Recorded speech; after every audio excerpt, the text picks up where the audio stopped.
여러분, 레위기 이제 16장부터 주제가 크게 보면 두 가지 주제가 남습니다. 16장, 17장이 제가 여러분에게 나눠드렸습니다. 한 두 장짜리로 대속죄 1. 여러분 말씀 많이 들었을 겁니다. 그 욤 키프루라고 하죠. 그래서 욤하하고 제가 밑에다가 이 원 말의 의미를 써놨는데요. 그 속죄의 날이라고도 하고, 그리고 여러분 이 밑에 그 뜻이라고 쓴 데 보면 하페림, 그래서 덮는 날, 정결하게 하는 날, 보상하는 날, 화평케 하는 날. 그 욤이라는 단어가 창세기 1장에 하나님 창조하실 때 날이라는 말이 이 욤입니다. 그래서 욤 키프루 그러면 속죄의 날인데, 이 속죄의 날이 여러분 레위기에서 가장 중요한 가장 가운데 자리를 잡고 있고요. 여러분 이 속죄라는 말이 우리가 교회에서도 좀 많이 쓰지 않아요? 그죠? 속죄. 속죄함, 속죄함, 그죠? 주 예수, 내 죄를 속했네. 이런 찬송이 있죠. 뭐, 교회 안 다니세요? 네. 교회 다니시죠? 그죠? 이런 찬양이 있어요. 그 속죄함, 그죠? 저희 성가대 수련회 갔을 때, 우리 안덕원 목사님, 제 친구 목사님이 가셔서 특강이셨는데, 여기 그때 아무도, 이경희 집사님 계셨죠? 어렸을 때 자기 다닌 교회 얘기하는데 저 아주 너무 재밌어서 저희 교회 한번 설교 모시려고 그래요. 목사님 제 친구지만 너무 훌륭한 목사님인데 초등학교 때 다닌 교회가 아산의 시골 교회인데 담임 목사님이 모든 찬송가를 새 음역으로 부르셨대요. 새 음으로. 그래서 속죄함, 속죄함, 주 예수 내 죄를 속했네, 할렐루야, 이렇게 하는 거죠. 옛날에 그런 분이 꽤 많았습니다. 음을 못 읽고 그런 분들이. 그러다가 이제 자기가 찬양을 듣고 이렇게 옹기장이라는 선교단에 1집 낼 때 제 친구 목사님, 제 후배 목사님 네 분이 시작한 게 옹기장이라는, 여러분 아는지 교회 다니시죠? 네, 옹기장이라는 데가 있습니다. 유명한 중창팀이 있는데, 그래서 이 속죄라는 단어가 우리가 예수님의 사역 중에 가장 중요한 일이다라고 말할 때 속죄라는 말을 쓰죠. 대속, 속죄, 구속, 이 모든 단어가 그 시작이 어디냐면 대속죄 일입니다. 물론 다른 모든 제사도 관련돼 있지만 예수 그리스도께서 단번에 우리의 죄를 용서해 주셨다. 십자가의 죽으심으로. 히브리서에 나오고 로마서에 나오는 이 이야기는 다 이 레위기 16장에 나오는 대속죄 일에 대한 연관성이 있습니다. 그래서 오늘 대속죄 일이 어떤 날인가를 알면 예수께서 십자가에 죽으신 것이 어떤 의미가 있는지를 우리가 보다 더 정확하게 이해할 수 있다는 거죠. 오늘 대속죄 일에는요, 제가 여러분하고 같이 이야기한 것들이 있으니까 제가 질문할게요. 어디에 들어가는 날이죠? 지성소에 들어간 날. 역시 박태환 집사님 개근의 힘, 그죠?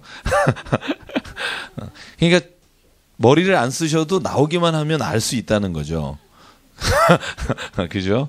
대속죄 일. 지성소에 들어간, 유일하게 1년에 딱 한 번 대제사장이 지성소에 들어가는 날이 대속죄 욤 키프로라고 하는 날입니다. 그러니까 이 날에는 이렇게 생각하시면 돼요. 제사장도 하나님 앞에 자신의 속죄를 위해 제물을 드리고 하나님께 제사를 드리고, 온 이스라엘이 온 이스라엘을 위해 속죄 제물을 드리고 하나님 앞에 속죄의 제물과 함께 지성소에 들어가서 죄를 고백하는 날.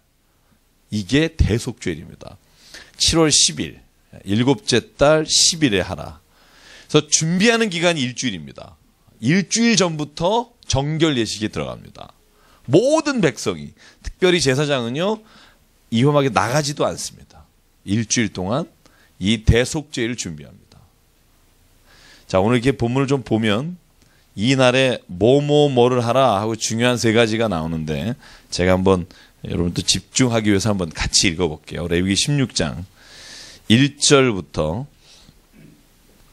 5절까지 같이 읽을게요. 저와 함께 교독하겠습니다. 제가 1절. 아론의 두 아들이 여호와 앞에 나아가다가 죽은 후에 여호와께서 모세에게 말씀하시니라.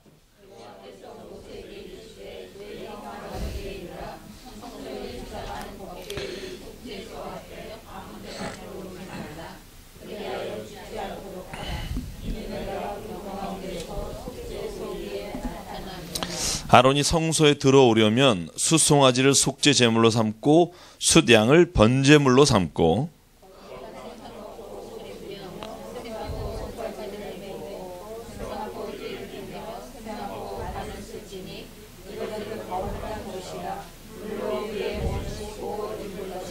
같이 읽죠. 이스라엘 자손의 회중에게서 속죄 제물로 삼기 위하여 수염소 2마리와 번제물로 삼기 위하여 수양 1마리를 가져갈지니라. 아멘.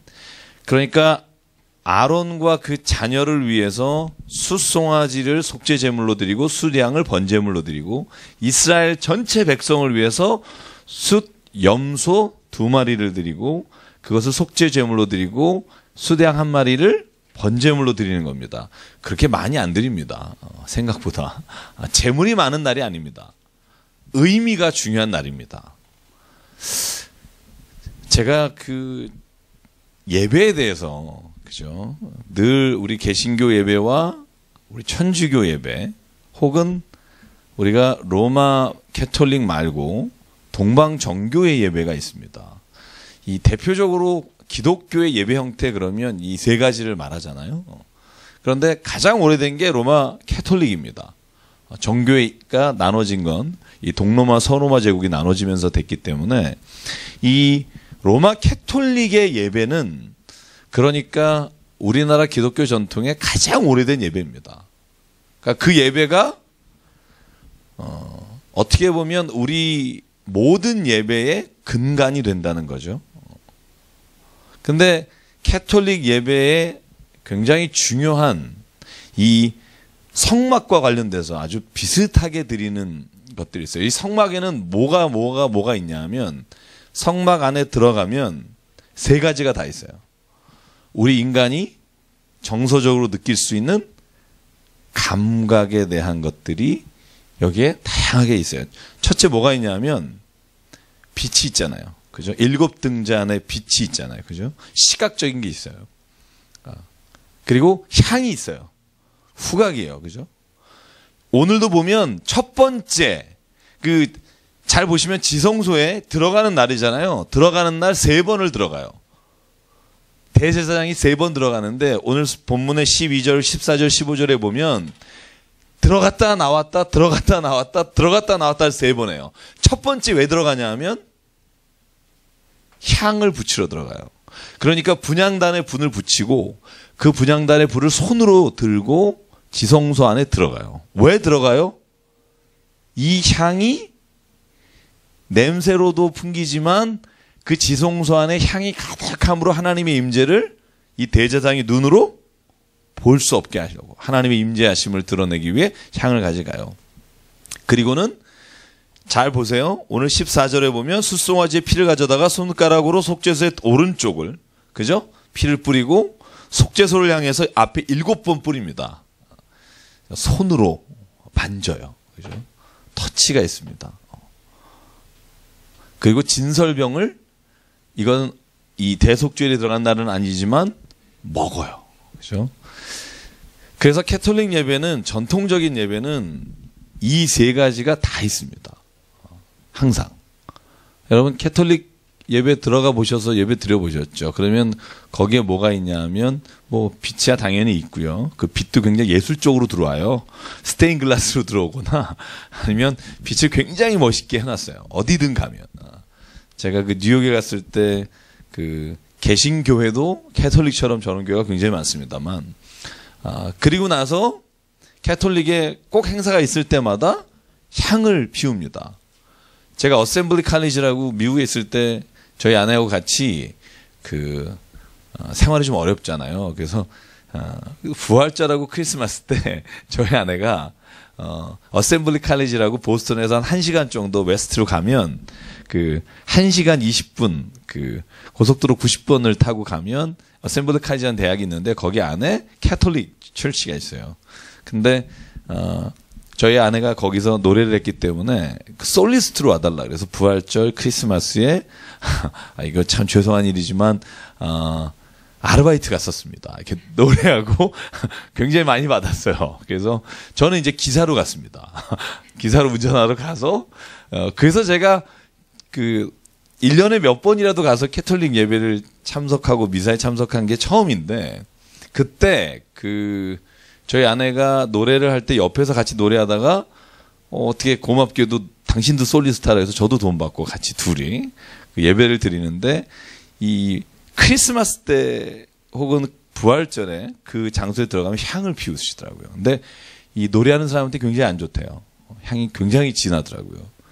그리고 들어갈 때 여러분 아시죠? 그 물두멍처럼 앞에 입구에 물이 있습니다. 손을 닦게 돼 있는 물이 있고요. 제가 이렇게 유심히 봤어요. 왜냐하면 제가 그런 예배를 드려본 적이 없기 때문에.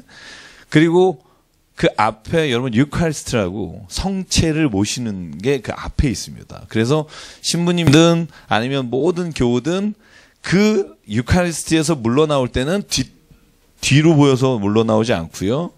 꼭 강대상을 물러나올 때는 뒷걸음질을 5보 이상 하고 그리고 나서 돌아서 이렇게 천주교회를 빠져나옵니다. 다니셨던 분 맞죠?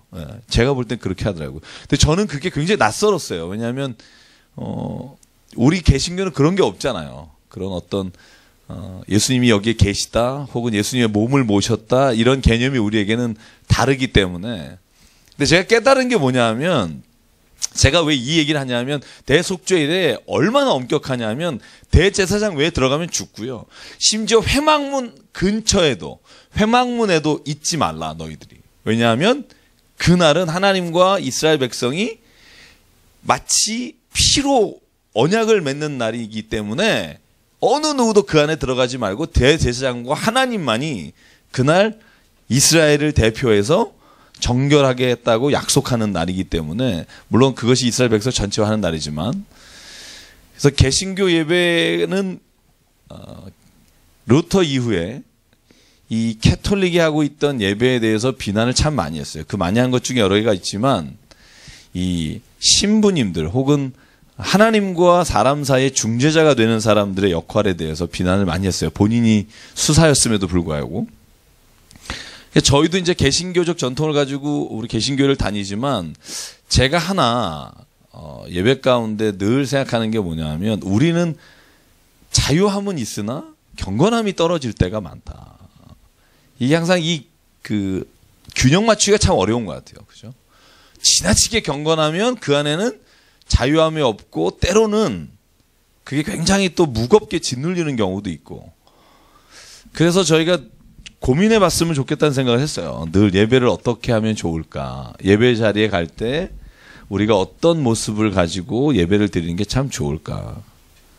또 우리 같이 체육관에서 예배를 드리는 경우에는 더욱더 이 예배에 대해서 우리가 마음으로 준비하지 않으면 장소도 또 더 그러기 때문에 저는 그 예배가 더 하나님 앞에 잘 드려지기 위해서는 무엇이 필요한가를 늘 기도하면서 생각해야겠다는 생각을 했는데 오늘 이 대제사장이 지성소에 3번 들어가는데 첫 번째가 향을 피우러 가고 두 번째가 자기와 자기 자손들이 속죄 제물로 드린 송아지의 피를 가지고 지성소 안에 들어가서 피를 속죄소의 동편에 뿌리고 앞에 7번 뿌리고 또다시 나왔다가 이 염소를 가지고 들어가서 이스라엘 백성을 위해서 다시 속죄소에 동일하게 동편에 피를 뿌리고 7번을 속죄소에 뿌립니다.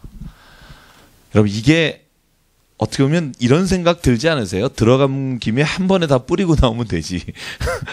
들어갔다가 나왔다가 다시 들어갔다가 나왔다가 나중에 또 치우러 들어가고 그래서 총 4번 들어간다고 성경을 다 종합하면 그렇게 돼 있는데 그런데 저는 그런 생각을 해요. 번거롭다고 한 번에 치르는 건 나를 위한 예배고 내가 번거롭더라도 우리가 의미를 찾아서 그 의미를 따라 행하는 것이 하나님을 위한 예배가 되고, 저는 그래서 이 수요일날 예배에 오시는 분, 수요 성역 공부에 오시는 분을 저는 진짜 존경하고 좋아합니다. 왜냐하면 일주일에 한 번 정도는, 그죠? 중간에 더 와서 같이 이야기를 좀 나누고 교제하는 시간이 없이 주일날 1시간, 2시간 예배 드리고 가셔서 얼마나 많은 것들을 하나님 안에서 배우고 가실까, 혹은 깨닫고 가실까, 그죠? 찡하는 느낌 한번 가지고 가시면 인생에 있어서 참 많은 부분이 허전할 수 있겠다, 그런 생각을 합니다. 그래서 오늘 어쨌든 이 대제사장이 유일하게 지성소에 들어가서 모든 백성을 위해 피를 뿌리는데, 재밌는 게 이겁니다. 염소 2마리를 취하잖아요. 근데 한 마리는 지성소 안에 피를 뿌리잖아요. 제물로 잡고, 나머지 한 마리는 어디에 보내느냐? 여러분 성경 읽으셨죠? 어디에 보내죠? 광야로 보냅니다. 이걸 그래서 하나 제사를 드린 건 하나님을 위해 제물로 바치고, 또 하나 광야로 보내는 것을 아사셀을 위해라고 돼 있어요. 그죠, 여러분? 그죠? 아사셀을 위해. 이 아사셀이 뭘까? 자, 돌발 퀴즈입니다. 아사셀. 자, 아사셀이 뭘까요? 이게 성경에 한 번 나오는 단어입니다. 그러니까 우리가 이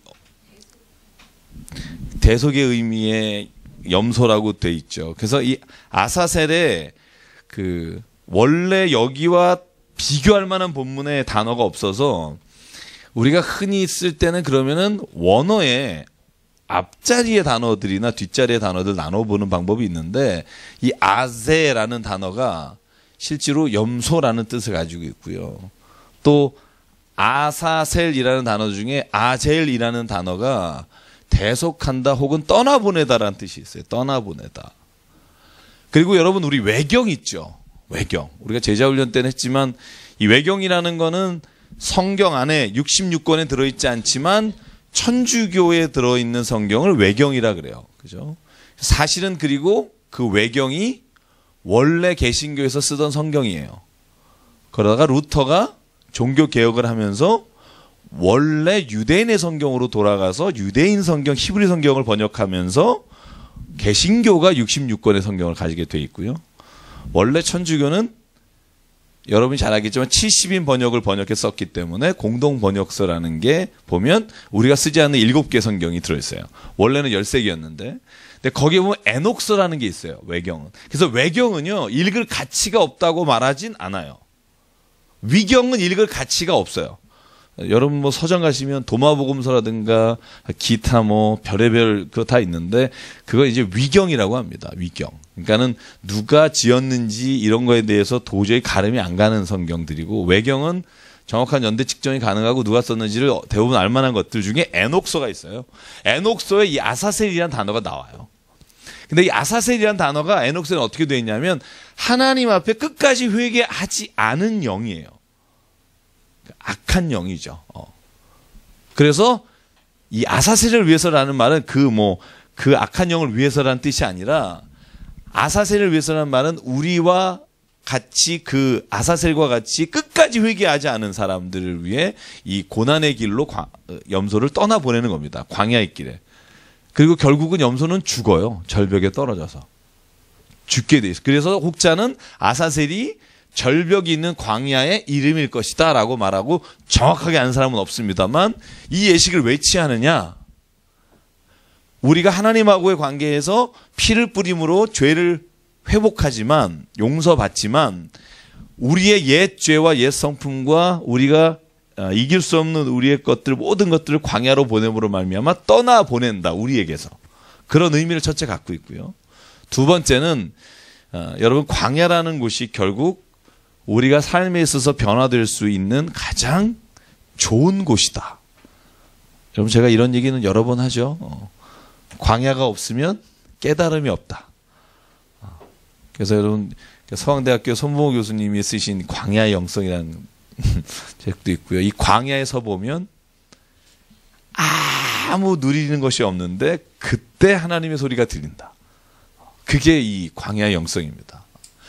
너무 집안에 있으면 편안하기 때문에 라디오, 텔레비전 소리가 들리고, 제가 유대 광야에 요번에 1월에 가겠지만 제가 2007년에 갔을 때 제가 갑자기 자는데 교인들이 그러는 거예요. 갔던 17명이 이런 제안을 하는 거예요. 목사님, 한번 이스라엘 왔는데 광야에 한번 가봐야 되지 않겠습니까? 근데 뭐 버스랑 다 기사랑 보냈어요. 다 자고 이제 잠자리 9시 다 들어와서 모욕하고 자는데 갑자기 그러는 거예요. 근데 저 또 그런 거 좋아하잖아요. 그래서 제가 더블로 주겠다 그러고 기사가 대부분 여러분 요번에 가도 그럴 텐데 이스라엘 사람들은 기사가 없습니다. 다 팔레스틴 사람입니다. 여러분 혹시 다큐멘터리 보면 팔레스틴 사람들이 새벽 4시에 이스라엘 쪽으로 나오려고 신문 검색하는 거 보시죠. 참, 뭐 이스라엘도 무서우니까 어쩔 수 없겠지만 업보죠. 자기네들이 한 일에 대한. 근데 새벽 4시부터 그 출입증 가지고 나오는 사람들이 대부분이 다 이스라엘의 나라로 건너와서 노동일하는 사람이에요. 그러니까 실제로 이스라엘 사람들은요, 이스라엘 백성이라 그러네. 지금 이스라엘 사람들은 실제로 3D, 그러니까 3D를 다 팔레스틴 사람이 해줘요. 근데 결국 자치권은 안 주고 싶은 거죠. 그러니까 이 갈등이 계속 되는 겁니다. 한 나라 안에. 여러분 베들레헴 가보시겠지만 베들레헴은 20m의 콘크리트 장벽으로 베들레헴이 쌓여 있어요. 베들레헴이 이렇게 20m짜리 콘크리트로. 여기로 여기 입구 하나 있어요. 여기 신분증 검사 받고 들러. 우리도 2-3시간 걸려요. 거기 딱 하나 있어요. 예수님 태어나신 곳. 기어 들어가서 잠깐 보면 끝이에요. 거기 하나 보려고 3-4시간을 줄 서 있는데 들어가는 출입증 검사하는 게 오래 걸려요. 근데 여러분 생각해 보세요. 우리가 살아요. 우리가 만약에 이 베들레헴 안에 산다고 생각해 보세요. 사방이 20m짜리 콘크리트로 쌓여있는 안에 사는 거예요. 나오지 못하게 하고. 가서 보면요. 좀 너무하다 이런 생각이 들어요. 이스라엘 자치기구라는 데를 가보면 우리는 마치 이스라엘 사람 같잖아요. 왜냐하면 성경에 자주 이렇게 만나 뵈니까. 근데 실제로 세계의 지금 역사 안에서는 좀 너무한다는 생각이 들 때가 좀 있어요. 물론 거기엔 여러 가지가 이유가 있지만 지금 그 얘기를 논할 때는 아니지만요. 제가 드리고 싶은 말은 그거죠. 이 이스라엘 백성, 그 당시에 이스라엘 백성들이 이 광야에 나갔을 때, 제가 그 얘기를 하다 말았군요. 제가 그래서 야간에 10시에 유다 광야로 나갔어요. 그러니까 무조건 차를 끌고 가서 사방이 안 보이는 광야에 차를 세웠어요. 밤에. 그리고 다 내렸어요. 내려서 18명이 저까지 손을 잡고 그냥 기도하자 그랬어요. 찬송 하나 딱 부르고 손을 잡고 기도하는데, 제가 이게 간증입니다만 기도도 크게 하지도 않았어요. 그냥 조그맣게 그냥 같이 기도하는데, 그때 태어나서 처음으로 눈물을 흘리면서 막 통곡하는 자매가 있었어요. 제가 이름 대문 다 아셔서 제가 얘기를 못 하는데, 그러니까 제가 무슨 얘기 듣고 싶냐면 그 광야에 섰는데 그 광야에 부는 바람과 광야에서 바라보는 하늘과 이 모든 자연이 나의 마음에 그냥 신앙의 마음을 확 불어주는 거를 느끼게 돼요. 여러분 이건 진짜 광야에서만 느낄 수 있는 체험인 것 같아요. 저는 그때가 지금도 생생합니다. 저녁에 나가서 그래서 그 밤을 잊을 수가 없어서 우리가 그냥 그 자리에 앉아가지고 얘기를 나누다가 그리고 마무리를 하고 12시쯤 들어왔는데, 이 광야가 그런 힘이 있어요. 그러니까 광야라는 데는 우리가 이렇게 도시에서 막 이렇게 분주하게 떠다니고 막 돌아다니는 거하고 다른 아무것도 없는 그 저녁에 한가운데 나 혼자 혹은 사람들과 섰을 때 그 광야의 가보면 1월에 여러분들 광야 투어까지 합니다. 이번에 좀 더 세게 갑니다만, 네, 광야 투어를 드셨더라고요. 하루. 그러니까 집차를 타고 광야 깊은 데까지. 저희는 깊은 데를 못 갔는데. 그래서 예수님이 시험 당하신 곳 있잖아요. 광야에서 40일 금식하시고 사탄이 시험했잖아요. 3가지. 그 광야도 가보는데요. 그 광야는 산이 있는 광야예요. 근데 그 산에는요, 진짜 민둥산이 아니라 왜 광야를 이렇게 높여놓은 것 같은 아무것도 없는 거기에 교회가 있습니다. 예수께서 시험 받으신 교회. 그래서 그 절벽 같은 데다 져놨더라고요. 요번에 부처님 오신 날 보니까 저는 어떻게 저기다가 암자를 세운다는 데 있잖아요. 산 꼭대기에, 관악산에. 와, 야, 신앙심 아니면 못 짓는 데가 많아요. 근데 그 광야도 역시 마찬가지예요. 그 예수님이 그 광야에서 섰을 때 그 마음으로 읽을 수 있는 거죠. 그러니까 이 염소를 광야에 보낼 때 그냥 보낸 게 아니라 내가 광야로 나간다는 심정으로 아마 염소를 보내지 않았을까. 저는 묵상하면서 그런 생각해요. 내가 광야로 나가서 광야에서 그냥 내 아무 누구도 없이 그냥 광야에 걸어가서 내가 나 자신의 모든 죄와 잘못을 떠나서 이렇게 흘러가는 그런 마음으로 아마 이 염소를 보내지 않았나 생각을 하게 되고요. 한번 볼까요? 자, 20절입니다. 그 지성소 회막과 제단을 위하여 속죄하기를 마친 후에 살아있는 염소를 들이되 아론은 그의 두 손으로 살아있는 염소의 머리에 안수하여 이스라엘 자손의 모든 죄를 그 염소에게 전가하고 그 죄를 염소의 머리에 두어 미리 정한 사람에게 맡겨 광야로 보낼지니라. 그죠? 이게 아사셀 광야의 염소를 보내는 장면입니다. 그죠? 여러분과 저의 죄도 이렇게 광야로 떠나 보내기를 간절히 바라고요. 자, 그래서 이 대속죄인의 날에 첫날에 듣는 노래 뭔지 아십니까? 그냥 이건 뭐 지나가는 말입니다. 막스부르크의 그 콜리드라이 있죠. 콜리드라이라는 거. 이게 아람어입니다. 콜리드라이. 신의 날이라고 번역하지만 실제로 뜻은 모든 맹세라는 뜻인데요. 이 콜리드라이라는 연주 있죠. 다음 주에 들려드릴게요. 이 곡이 첫째 날에 기도를 드릴 때 하는 연주, 기도의 이름인데 이걸 작곡가가 그 마음으로 작곡한 게 이 콜리드라입니다. 가장 유명한. 여러분 집에 가서 한번 콜리드라를 찾아보시고요. 그래서 23절에 보면 아론이나 그 제사장은 대제사장은 이 지성소에 들어간 옷을 다시는 안 입습니다. 거기에 벗어두고 버려버립니다. 그리고는 다시 24절에 보면 거룩하게 몸을 씻고 다시 옷을 입고 나옵니다. 그 옷은 다른 옷입니다. 아사셀을 염소를 뒤어 보낸 사람도 옷을 빨고 그의 몸을 씻은 후에 진영으로 들어가게 됩니다. 그래서 여러분 이 대속죄일은 제가 여러분 나눠드린 교재를 보면 거기에 제가 히브리서의 말씀을 써놨어요. 히브리서하고 오늘 나눠드린 두 장 앞뒤로 된 두 페이지에 보면 거기에 히브리서 말씀과 스가랴서 말씀을 해놨는데요.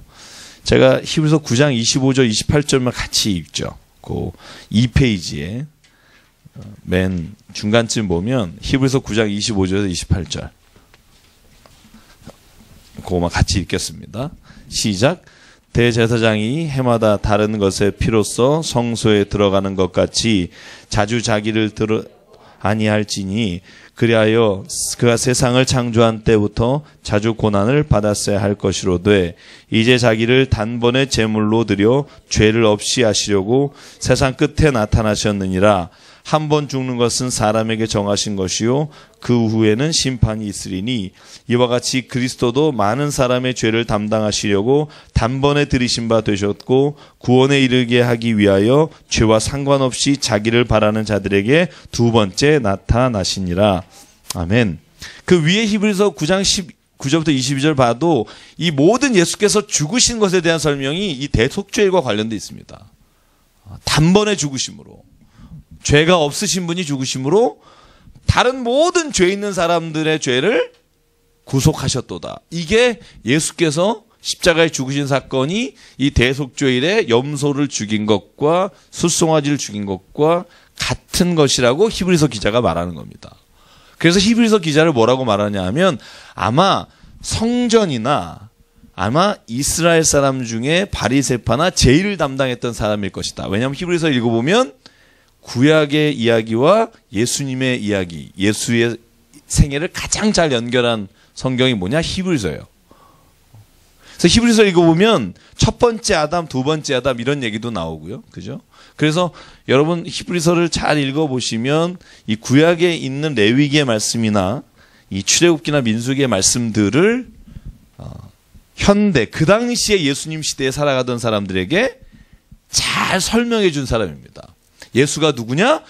유대인에게 설명하는 거예요. 너 모르니? 너 대속죄를 알지? 그날 왜 짐승을 잡는 줄 아니? 그 짐승에게 손을 얹어 죄를 전가하면 그 죄가 이 짐승이 죽음으로 인해 없어지는 것처럼 예수가 그 염소처럼 우리의 죄를 단번에, 더 여러 번도 필요 없고 한 번에 우리의 죄를 위해 죽으신 거다. 그러면 유대인들은 이해가 가는 거죠. 그래서 베드로와 바울이 회당에서 복음을 전했잖아요. 다른 데서 전한 게 아니라 회당에서 복음을 전할 땐 뭐를 예를 들어야 하냐면 구약의 제사를 예를 들어야만 이스라엘 사람들이 잘 이해하잖아요. 그래서 히브리서가 그런 바탕 위에 쓰여져 있습니다.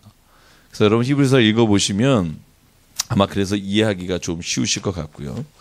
자, 17장 넘어갈게요. 이제 17장부터 27장까지 제가 20분 안에 끝내겠습니다. 왜냐? 앞에 출애굽기와 민수기에 겹치는 내용들입니다. 잘 읽어보셨겠지만. 자, 제가 출애굽기 때 나눠드린 여러분 교재 기억 안 나실 텐데요. 하나님이 법을 주셨잖아요. 이제 저를 보시죠. 법을 주셨는데 오늘 이제 그 이야기를 하려고 17장부터 27장까지 어떤 법을 주셨냐 하면 세 가지의 법을 주셨어요.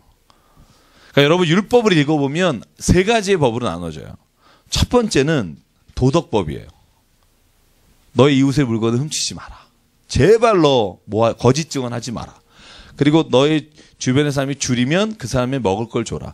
네가 가난한 사람에게 돈을 꿔줬으면 이자를 받지 마라.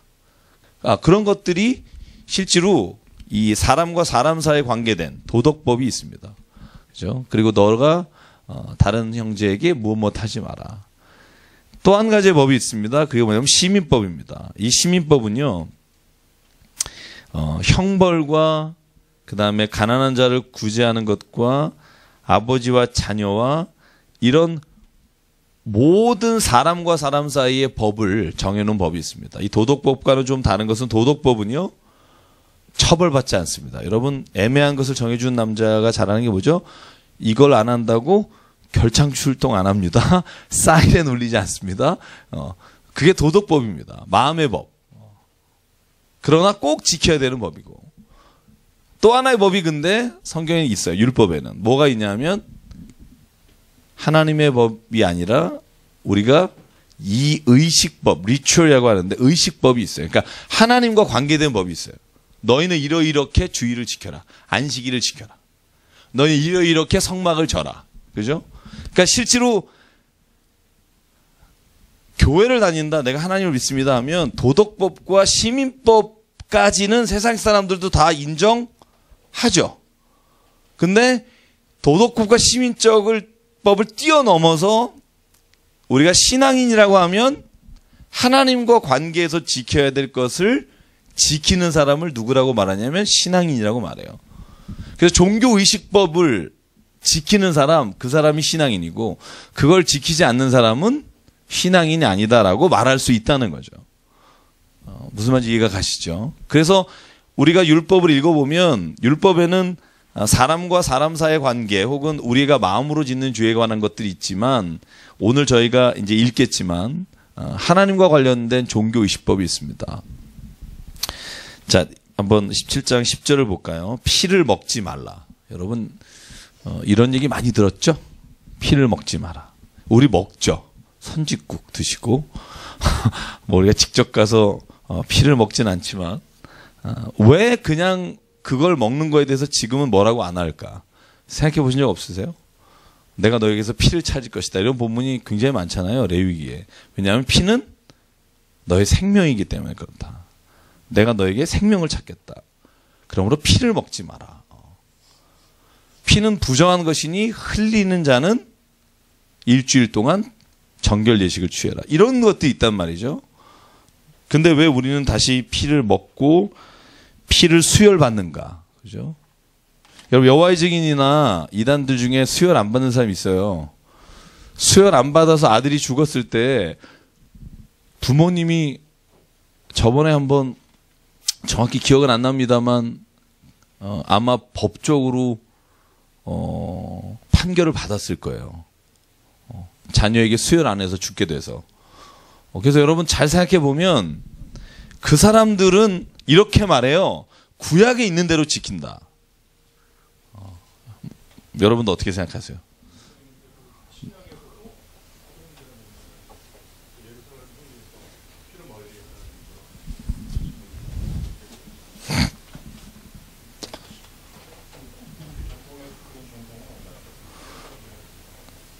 사도행전 15장에 피를 멀리하라라고 하는 부분이 세 가지의 결정사항 중에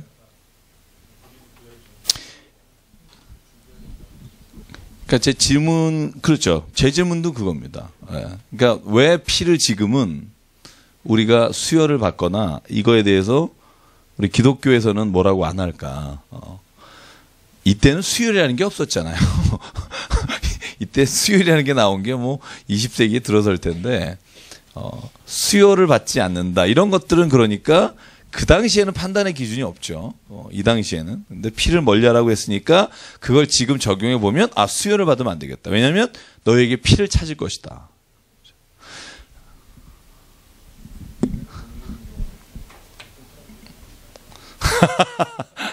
사람끼리 괜찮고. 여러분 성경을 해석할 때요. 제가 이제 여러분 이제 그건 우리가 이제 문자적으로 해석해야 될 때가 있고 영적으로 해석해야 될 때가 있고 비유적으로 해석해야 될 때가 있어요. 근데 이걸 구분을 못 해요. 누가? 이단들이. 그리고 또 누가? 성경 공부 많은 사람들이. 예수께서 그냥 쉽게 얘기합시다. 예수님은 목수시다. 이걸 어떻게 해석해야 돼요? 문자적으로 해석해야 돼요. 예수님은 목수셨어요. 성경에 목수라고 나와요. 이걸 무슨 은유적으로 해석해서 예수께서는 목수라고 말하셨으니까 모든 세상의 것을 만드시고 다듬고 뭐 이렇게 너무 지나치게 비유할 필요 없어요. 아, 예수님은 목수셨어요. 근데 예수님은 목자시다. 그러면 이건 문자적으로 해석하면 안 돼요. 예수님은 양은 치신 적이 없어요. 성경을 보면.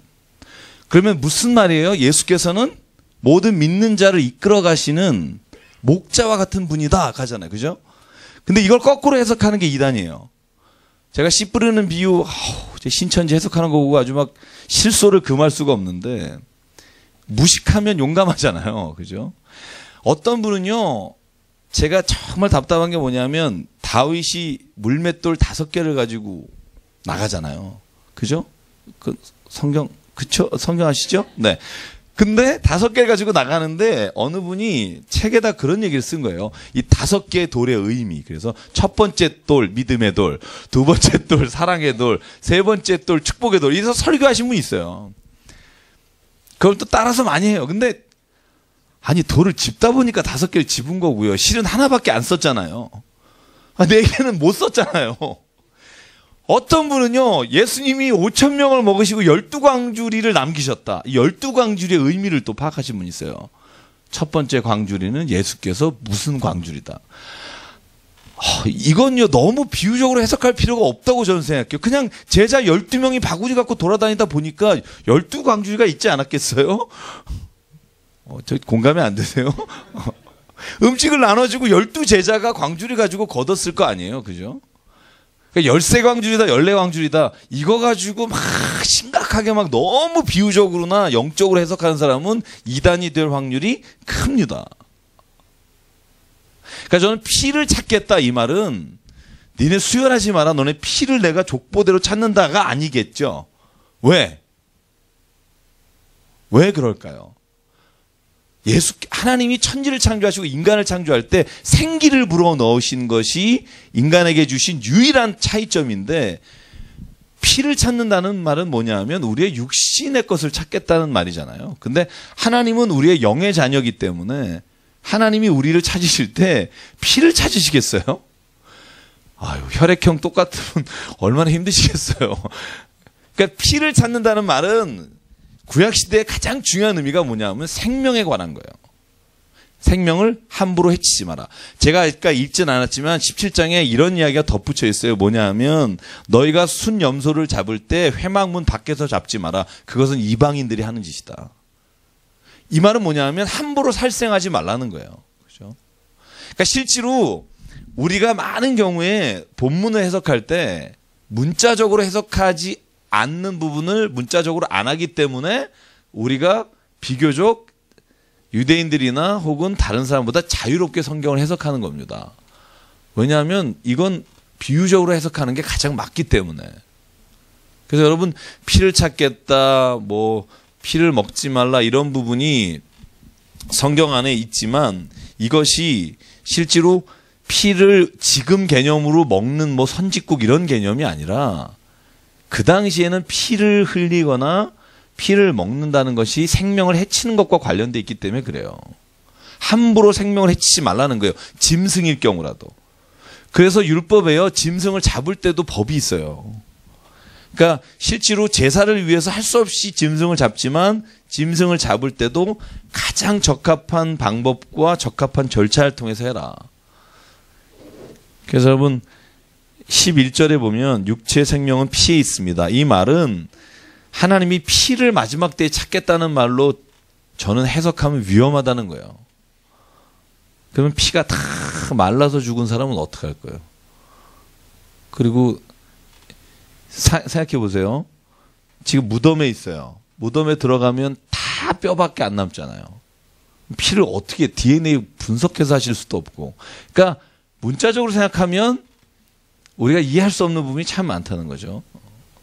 그래서 여러분 이 부분에 대해서 여러분이 생명에 관해서 하나님이 귀중하게 여기신다는 쪽에 포커스를 두면 이해하시는데 큰 어려움이 없을 거라고 봐요. 넘어갈게요. 자, 제가 제목만 쭉 불러드리겠습니다. 여러분이 출애굽기에서 했던 내용들하고 뭐가 다른가? 18장에 보면요. 가증한 풍속을 따르지 말라고 되어 있습니다. 그죠? 여기에 보면 참 자세하게 너무 자세해서 내가 감히 참 입에 담기가 어려운 하여간 하지 마세요. 어쨌든 요약하면 18장 6절입니다. 이 모든 걸 요약하면 각 사람은 자기 살부치를 가까이 하며 하체를 범하지 말라. 그죠? 여러분 근데요 저는 깜짝 놀란 게 우리나라에 이런 게 굉장히 많다는 거 아세요? 얼마 전에 텔레비전 다큐에 나왔는데요. 너무 많습니다. 너무. 저도 깜짝 놀랐습니다. 가족, 사촌, 우리는 막 짐승 그러잖아요. 우리나라에도 있습니다. 저는 정말 없는 줄 알았는데 저번에 왜 그런 거 특히 정신지체인 경우에는 그런 일들이 너무나 많습니다. 거부할 수 없고 저항하지 못하기 때문에. 지금은 이런 생각을 저도 했는데 저 그 다큐 보고 저도 깜짝 놀랐고요. 18장 19절부터도 너무 자세하게 나와서 제가 안 읽겠습니다. 여기는 그냥 그러지 말라 그러십니다.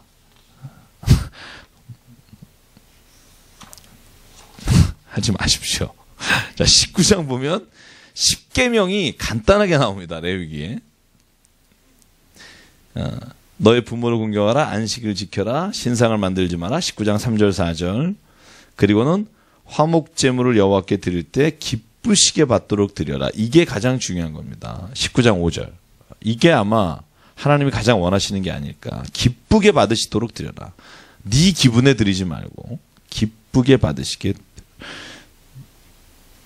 그래서 여기에 화목제물을 첫째 날, 둘째 날만 먹고 셋째 날 먹지 말라고 돼 있죠. 다시 강조되어 있습니다. 셋째 날에는 화목제물을 조금 더 먹지 마라. 가증한 것이다.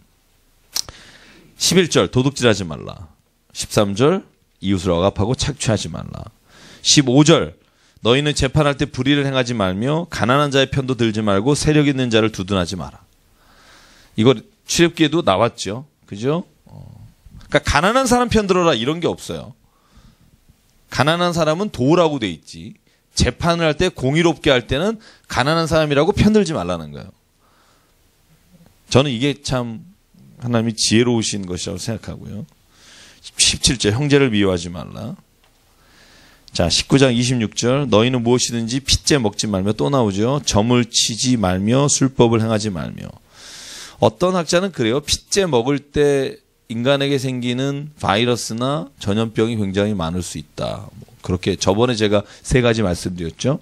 왜 정결한 짐승과 불결한 짐승을 만드셨는지에 대한 얘기를 드렸듯이 그렇게 생각하시면 되겠고요. 네. 네.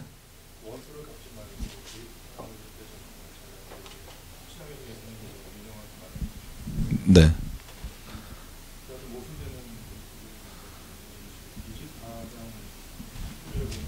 죽여라. 그렇죠. 네.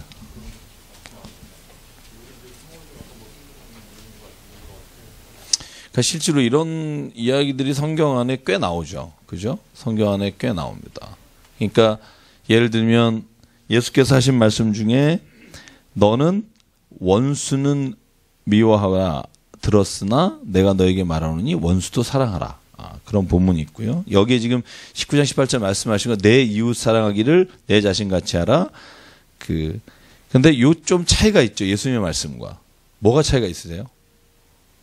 한번 보시면 18절이 똑같은 말씀 같지만 똑같은 말씀 같죠. 근데 조금 다르죠. 뭐가 다르죠? 퀴즈, 돌발 퀴즈입니다. 원수를 사랑하라는 말은 아니에요. 18절은. 잘 보시면. 원수를 갚지 말라고 돼 있죠. 그죠? 그리고 이웃을 사랑하라고 돼 있죠. 그죠? 예수는 뭐라고 말해요? 원수를 사랑하라 그래요. 이게 파격적인 거죠. 그러니까 실제로 하나님이 원수를 용서해라 하시는 말씀은 구약에도 있어요. 근데 원수를 사랑까지 하는 건 우리를 너무 잘 아셔서 원수를 사랑해라라는 말은 구약 성경에 없어요. 제가 다 뒤져보면 원수를 갚지 마라 이런 말이 있어요. 전쟁은 하나님께 속한 것이니 하나님이 그죠? 다윗에게 한 말씀도 있고 그러니까 너가 원수를 갚지 말고 하나님께 원수를 맡겨라 이런 말씀이 있지만 또 이웃을 사랑하라 이런 말이 있죠. 근데 원수를 사랑하라 이거 예수님이 참 우리를 불편하게 하시는 굉장히 우리를 괴롭게 하시고 그래서 베드로가 묻잖아요. 아니 예수님 그게 됩니까? 도대체 몇 번 용서하라는 겁니까? 그 예수께서 그 7번 정도 할까요? 그러니까 7번씩 70번을 하라. 이거 완전히 우리를 코너에 모시는 얘기죠. 그래서 지금 요게 좀 다른 것 같죠. 그래서 눈에는 눈, 이에는 이. 이게 소위 말하는 구약의 법이에요. 그래서 그러나 이해되셨나요? 네. 네. 네. 그렇죠.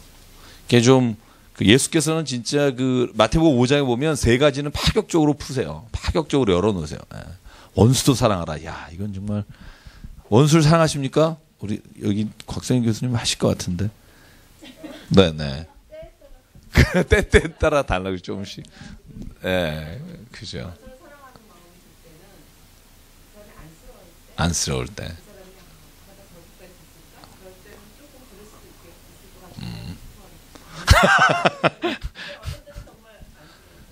그렇죠.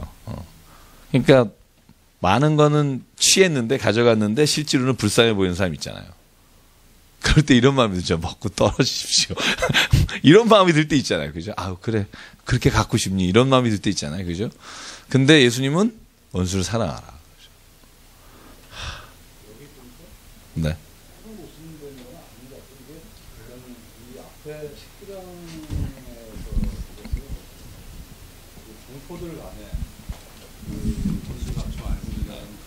맞아요.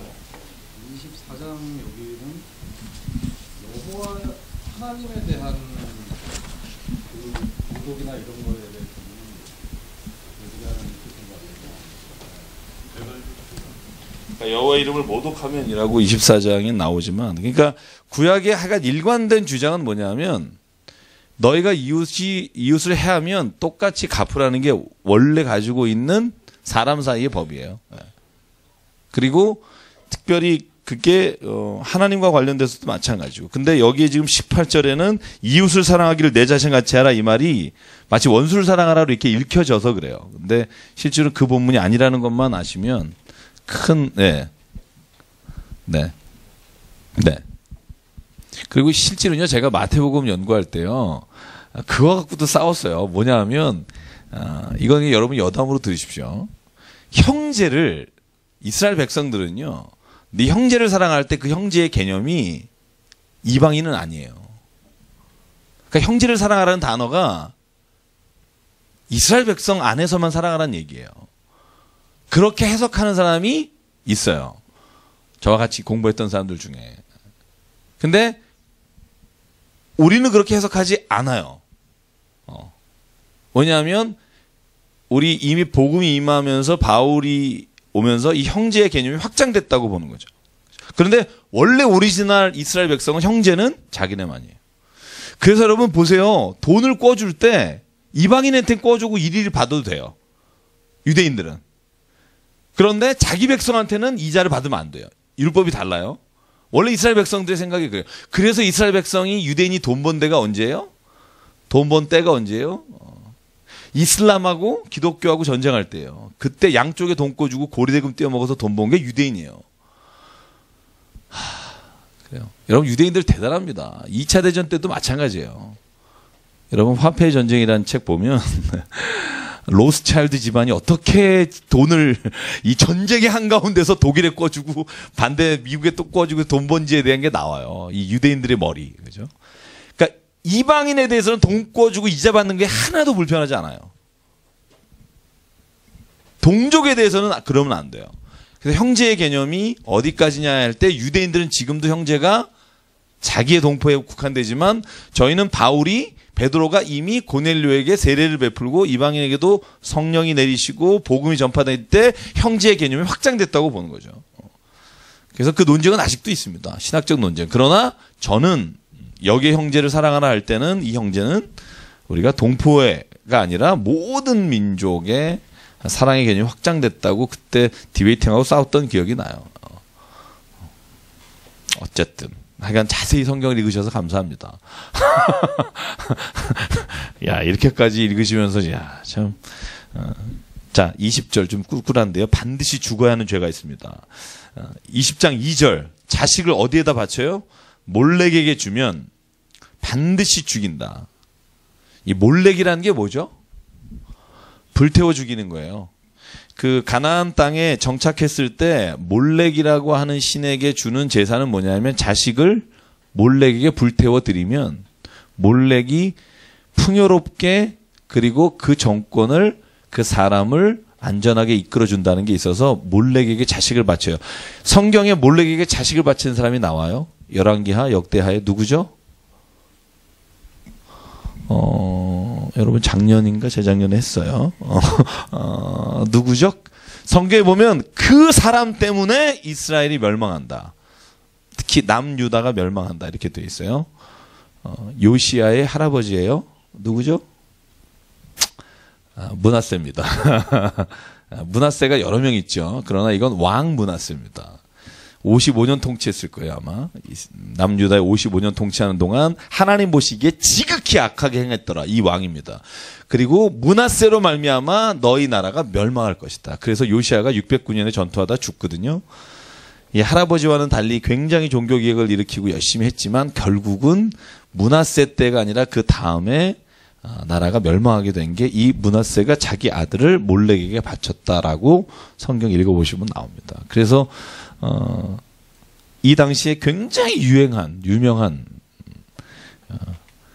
우상숭배가 이 몰렉입니다. 20장 6절 접신한 자와 박수무당을 음란하게 따르는 자. 여러분 점치러 가지 마십시오. 왜냐하면 점치러 가게 되면 계속 거기에 눌리게 돼요. 제가 늘 생각하는 건데 점 안 치면 자유하잖아요. 아무 날에도 이사해도 되고 그죠? 점치라고 뭔 이사 윤달 껴가지고 뭐 어쩌고저쩌고 지금 골치 아파요, 여러분. 아기도 늦게 낳고 막 그런 사람도 있다는데 그런 거로부터 자유하십시오. 20장 보면 그래서 여기에 접신한싱 박수무당 이 얘기가 계속 나옵니다. 그래서 하나님이 제일 싫어하는 게 그런 거라 그랬어요. 세상의 사람들이 하나님의 뜻을 대신하려고 하는 거. 그거를 하나님께서 정말 싫어하신다고 말씀하셨고. 자, 21장 제사장이 지켜야 될 규례 쭉 나옵니다. 여러분 제사장이시지만 집에 가서 읽어보시고 우리가 출애굽기에서 했습니다. 22장 성물에 대하여 구별해라. 그래서 하나님께서 성물을 어떻게 해라. 접촉할 때 부정한 자에게 접촉한 자는 성물을 만지지 마라. 이 성물에 관한 이야기가 쭉 22장에 나옵니다. 자, 22장에 성물에 관한 말씀 그리고 하나님께서 받으시는 기쁘시고 받은 제물에 대한 얘기입니다. 그 다음에 23장에 절기가 나옵니다. 그죠? 유월절과 무교절과 속죄일과 초막절과 제가 말씀드린 그죠? 출애굽기와 레위기에 나온 절기들이 잘 정리되어 있습니다. 집에 가서 정리해 보십시오. 그 다음에 전설병 그다음에 여호와 이름을 모독할 때 아까 집사님 질문하신 것처럼 여호와의 이름을 모독할 때 이런 일이 있을 거다. 이것이 25장까지 쭉 갑니다. 자, 그다음에 26장. 이 26장과 27장이 레위기가 여태까지 얘기한 모든 것에 대한 총정리이고요. 상과 벌에 관한 겁니다. 하나님의 율법을 지킨 사람과 지키지 않은 사람. 여러분 이걸 가지고 좀 너무하다 이렇게 하는 사람이 있어요. 하나님 말씀 안 지킨다고 꼭 이렇게까지 죽일 수 있냐 뭐 이런 사람도 있고. 여기 읽어보신 분 다 알 거예요. 그죠? 근데 제가 하나 이제 마지막 정리하고 마치죠. 손님 떨어질까봐 제가 이제 요즘 일찍 끝낸다 그랬죠. 자, 보십시오. 우리가 나는 어느 나라에 속한 사람입니다라고 할 때 그 기준이 어디에 있어요? 제가 여러분에게 드린 질문입니다.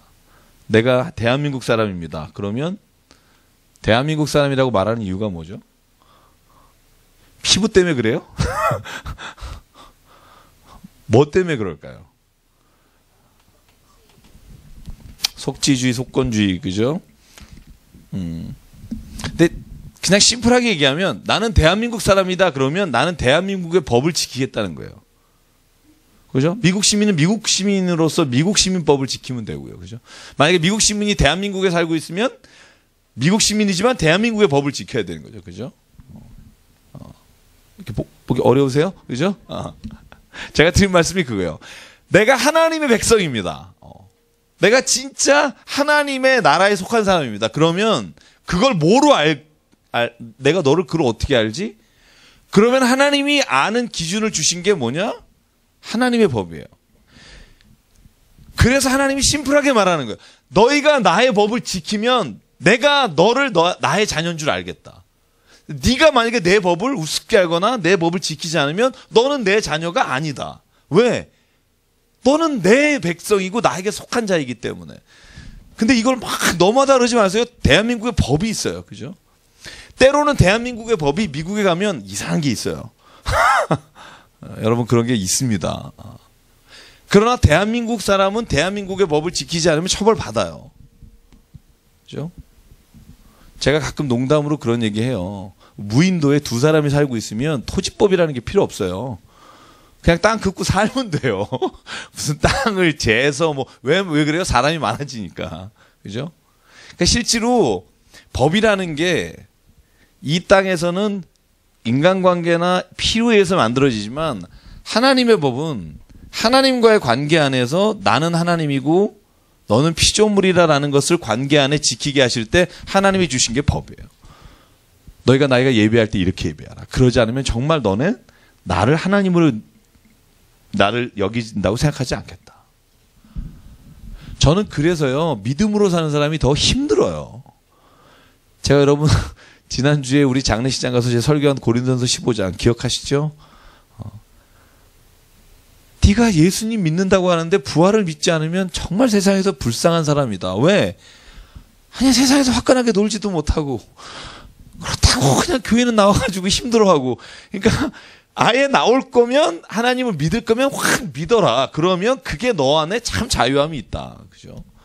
여러분 토마스 아퀴나스가 법철학이라는 걸 어떻게 보면 중세 때 이 기독교 안에서 시작한 사람인데요. 그래서 법을 아주 심플하게 만들어요. 뭐냐면 하나님의 법이 있다는 거예요. 영원하신 하나님의 법.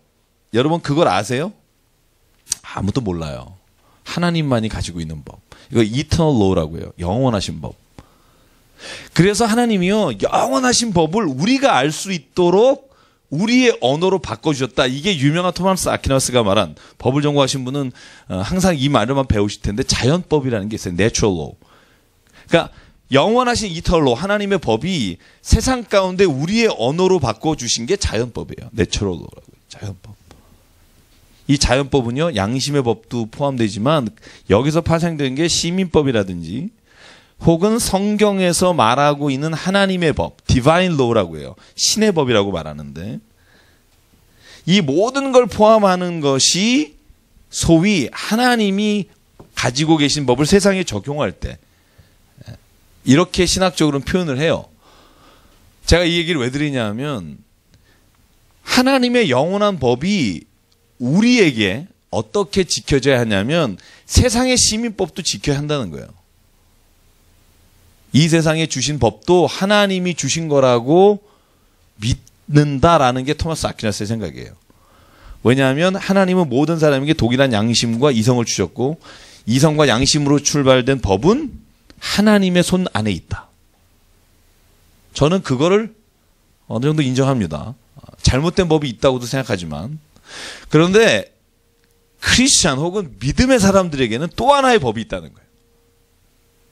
세상에 사람들에게 이해할 수 있고 이성적이고 양심으로 준 이 시민법과 도덕이라고 하는 것, 윤리라고 하는 것은 도덕이라는 것에 한 차원 위에서 본 거니까 이 도덕이라는 것이 하나의 축이라면 믿는 사람에게는 오늘 성경에 너희가 이렇게 하면 상을 받고 이렇게 하면 너희가 죽을 것이다라고 말하는 법은 세상의 사람들에게 준 법이 아니에요.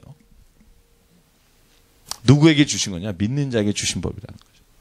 이 율법이 지금은 그대로 적용되지 않습니다. 왜? 예수께서 이 모든 율법에 관해 단번에 완성하시고 죽으심으로 이제는 예수께서 예수의 법으로 하나님의 법을 이 땅 가운데 사랑의 법을 주셨다고 선포하고 있지만, 그러나 여전히 우리가 믿음의 안에서 살아갈 때 하나님이 우리에게 원하시는 법이 있다는 거예요. 그게 뭐냐 하면 성경 안에 말하는 이 자연법, 시민법을 뛰어넘는 법입니다.